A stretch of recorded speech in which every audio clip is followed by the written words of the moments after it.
Hey there, Shadow here again.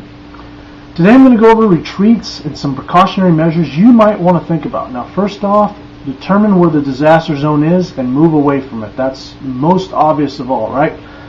Now when a big disaster strikes and when there's government agencies involved, you want to avoid public shelters at all costs. Now I'm not talking about your house that's still standing and you can hopefully move and come and go as you please.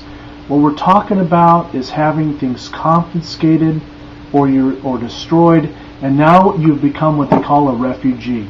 Now, having a refugee status is not something you want. Okay, refugees are always to at the whims of soldiers, be it our own, and I would hate to think about someone else's. Okay, what would happen during processing is all your survival equipment would be confiscated, and that would leave you, your family, your friends helpless, and that could put you in an even more vulnerable position, especially when having your stuff removed. Now, when involuntary evacuation or detainment happens, most, if not all, public shelters are pretty inadequate in regards to food, water, ventilation, space. And in the contained area, if you have to be contained, they said you got to be in this specific location, you can't leave this area.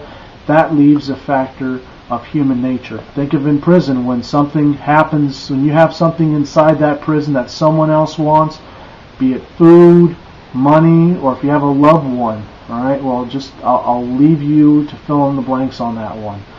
Point being, you'll either fight to keep what you have, or someone will try to extort it out of you, or worse. Okay, a certain kind of level of mob mentality rules in places like that, and I would hate for you to be in such a circumstance. Alright, so keep that in mind. But hey, that is my opinion, and if you choose that option of taking the public shelter, that is certainly your decision. But if you're looking out of the area, you want to find yourself a retreat out of the zone, you want to avoid government buildings of any kind, high traffic areas like freeway clover leaves, interconnections, bridges, ports, hospitals or housing for military or places that they might rendezvous. You've probably done your reconnaissance to see if certain places are safe. You're trying to look for non-targeted, nondescript neighborhoods. I would suggest places that look pretty desolate, places that have, like, say, rubble, glass, rock, cement. Not only does that kind of location look desolate, but the rubble can impede traffic that's coming around your retreat, and that really gives you a lot of control as far as knowing what comes in and out of your place. I like to think of it as using those the techniques that the government commonly uses, that openly hidden techniques. You don't want to use items that are not native to the area.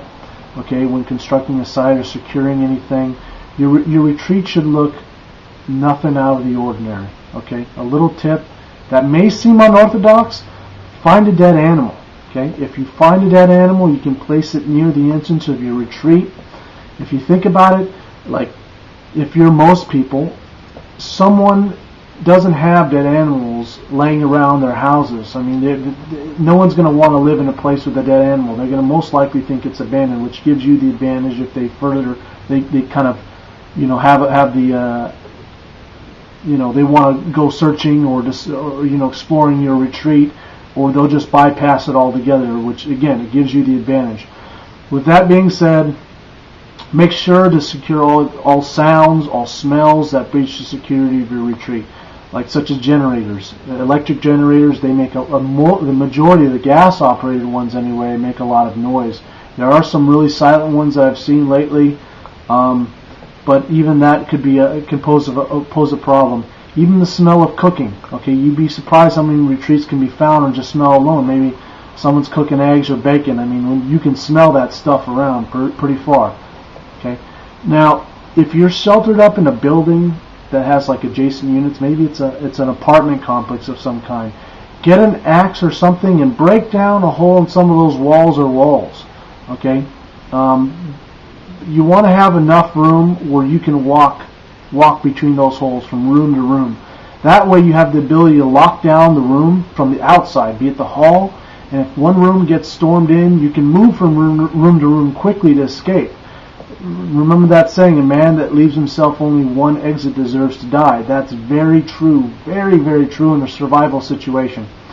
A great tool for every survivalist, that's my personal opinion, should have in his or her inventory should be crowbars or demo bars. Those are pretty much the same thing. You can find they can be some great recovery tools that come in all different gauges for different kind of things that you need to take care of. Different doors, different entries. Now, I'm not talking about looting here. All right, that's a fast road to getting shot or killed or imprisoned. What I'm talking about is revisiting a site that will in all probability be abandoned for some time. All right.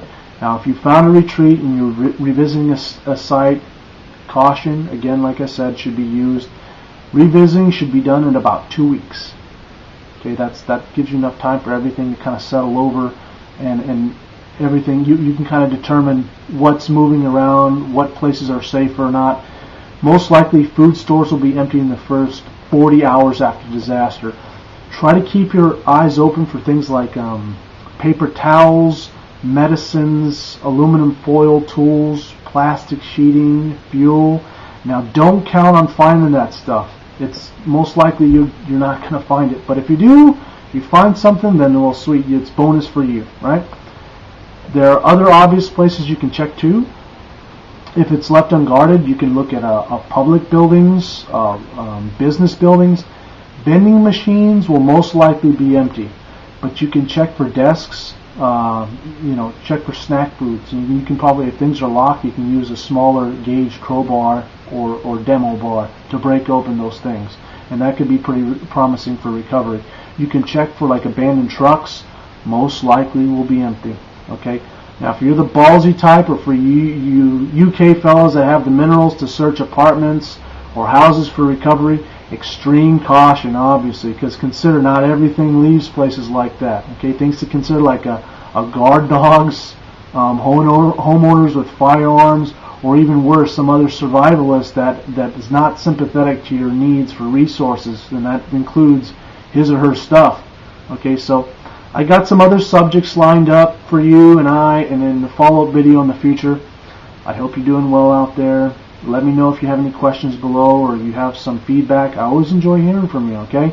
Even if this is your first time, keep your eyes open, and I will talk to you soon. Bye.